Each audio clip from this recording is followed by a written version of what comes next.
Hey guys, this is Dr. Sangeeta and welcome back to another lecture of Dental Pathshala where we help you understand and learn dentistry better and easy way. And today's topic we are going to talk about anterior-posterior compensating curve, which is the curve of Spee. So without further ado, let's get started.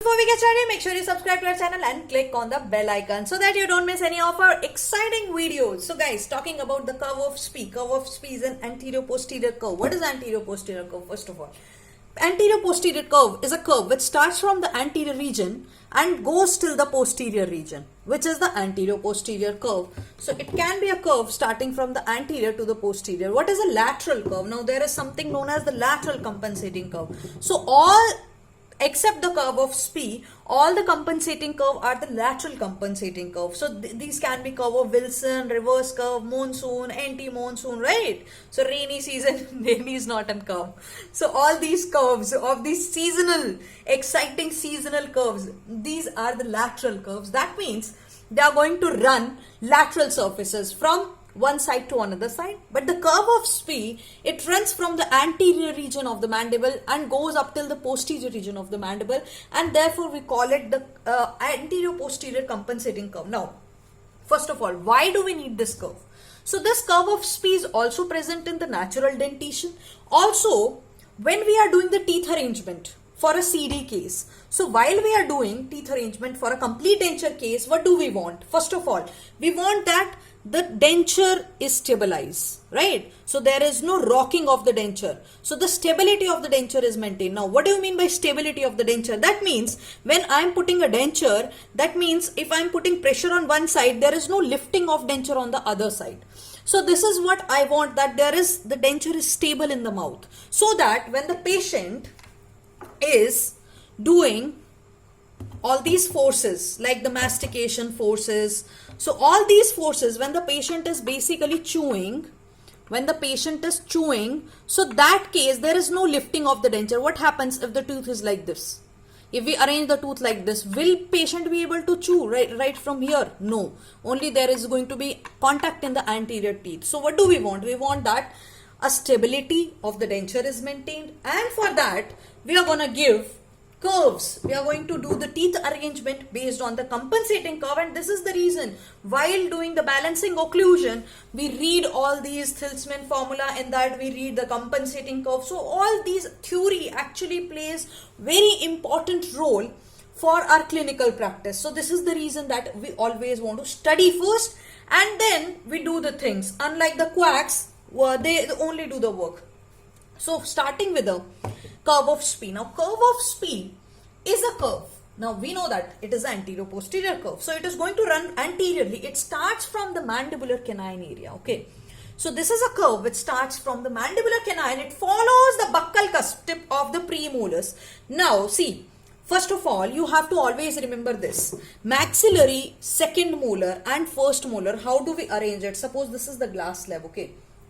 Suppose this is the surface of the glass slab. Now, how do we arrange the maxillary teeth? I'm going to draw a diagram, lateral view. So, what do? We make sure the palatal cusp touches and the buccal cusp is not touched, right? So, suppose this is the maxillary teeth. This is the glass plate. Now, once I remove the glass plate, then for mandibular teeth arrangement, I hope that all of you have done the teeth setting. If not, then please have a look at the teeth setting to understand the curve of Spee. So, what do? We are going to make occlusion. We are going to make the maxillary teeth contact the mandibular teeth. This is how we arrange the mandibular teeth, right? So, the mandibular teeth, what are we going to do? So, all these mandibular teeth, because of the anatomy, how do we arrange the maxillary cusp, is to give the compensating curve in the mandibular area. This is the reason that we take the relationship of the glass slab. What do we want? We want that whenever, if you have noticed, whenever we arrange the mandibular teeth, so always there is an inclination which is always going upward towards the condyle. So always, if you see, this is not the plane of, see, at the plane of occlusion, the mandibular teeth are always going to be like this. not straight. So the plane of occlusion, when we are doing the teeth setting for complete dentures, the plane of occlusion is never straight. It is always going upward. This is to maintain the curve of Spee. So curve of Spee starts from the mandibular canine area. It follows the buccal cusp tip of the premolar and the molar. Okay, so it follows the cusp tip of the premolars and the molars, and it goes through the anterior border of the mandibular ramus, and it extends until the anterior most portion of the mandibular condyle. So this is the anterior most portion of this is the condyle, right? The anterior most of the mandibular condyle. It is gonna go so like this. So anterior most portion of the condyle, and this is a curve. And once we make a circle out of it, it is going to be 4-inch circle. Now again, all the measurement based on, there are different authors who have given different measurement, but this is the ideal thing which we do, is that it is a curve. Starts from the mandibular canine, goes up till touching the buccal cusp tip of the premolars, buccal cusp tip of the molars, and it continues through the anterior border of the mandibular ramus, and it ends in the anterior most portion of the mandibular condyle. And it was first given by Ferdinand Graf Spee. He was a German anatomist. In 1890, he gave this curve.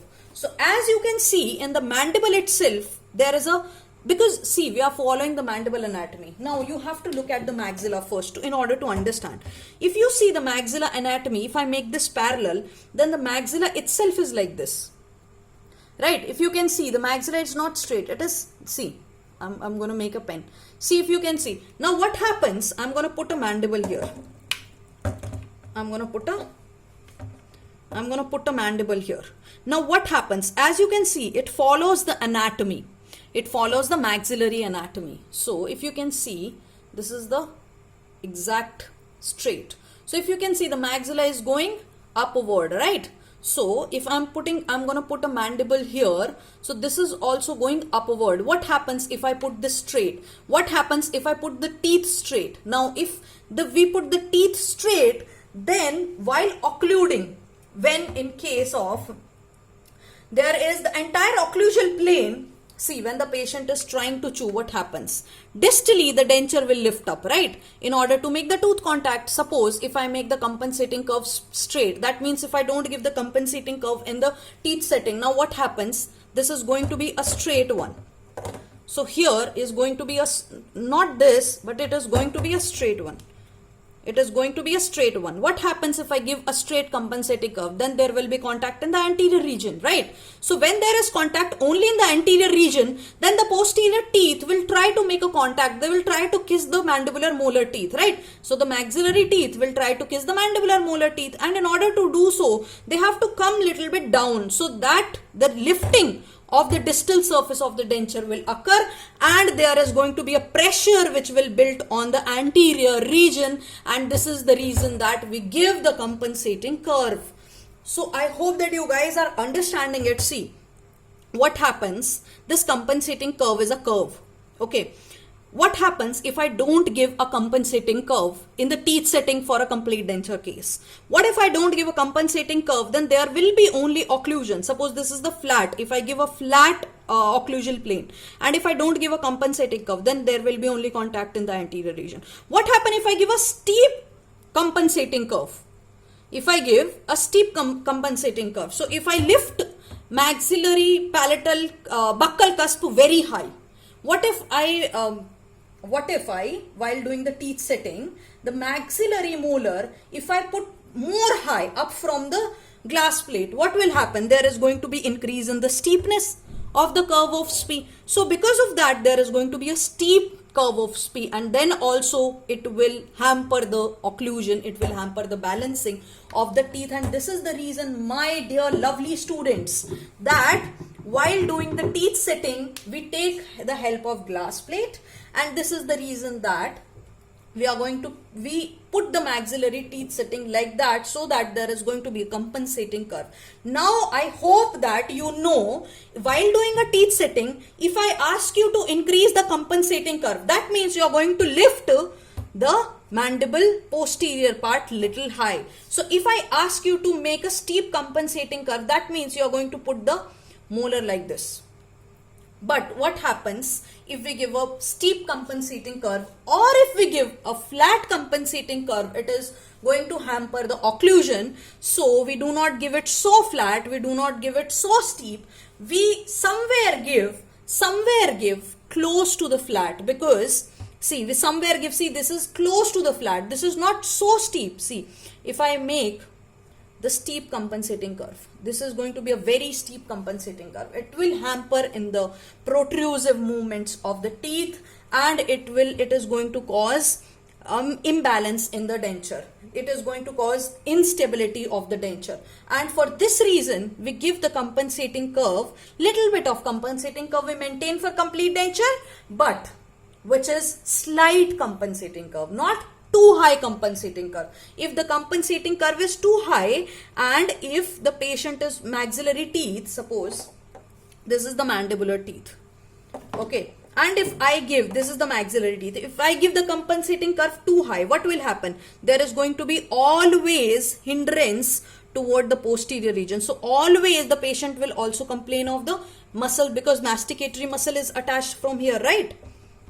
Masseter muscle is attached from here, right? So what will happen? The patient will first of all complain of the muscle ache, TMJ pain, all these problem will arise. And second thing is that the patient mouth is going to be always like this, so steep if you give. So we have to make sure that we do not give a steep compensating curve. This is very important. We do not give a steep compensating curve for a complete denture cases. So we give flat to slight compensating curve which we give, or we can say a deep shallow compensating curve which we give. So this is about the compensating curve, which is an anterior posterior curve, starts from the mandibular canine, follows the buccal cusp tip of the premolars and the molars, and continues through the anterior border of the mandibular ramus. See, this is the mandibular ramus area, follows the anterior part of the mandibular ramus and terminates in the anterior border of the mandibular condyle. So guys, this is the curve of Spee. I hope that while doing the teeth arrangement, now you understand that if you lift the last molar up high, then what will happen? Then this is a steep compensating curve that you give. We always study the compensating curve, but we never see while doing the teeth arrangement. Sometimes we give so steep to make occlusion, to make it occlude. First of all, the maxillary teeth, we arrange it like that. The mandibular teeth to come in contact for the maxillary teeth, because they see the tendency of the mandibular teeth is that it always wants to kiss the maxillary teeth. Now what happens if you make a steep so high in the maxillary teeth? Then there will be a high steep in the mandibular teeth, so there will be a high steepness in the compensating curve, which is the curve of Spee. Hope that guys you have enjoyed the curve of Spee. So if you have enjoyed it, give it a thumbs up. Also you can comment in the comment section below. There is a link in the description box below to support me on Paytm as well as on PayPal to make free videos for you guys and to make free notes. So till then, keep reading, keep learning, stay motivated. I'll see you soon in the next video.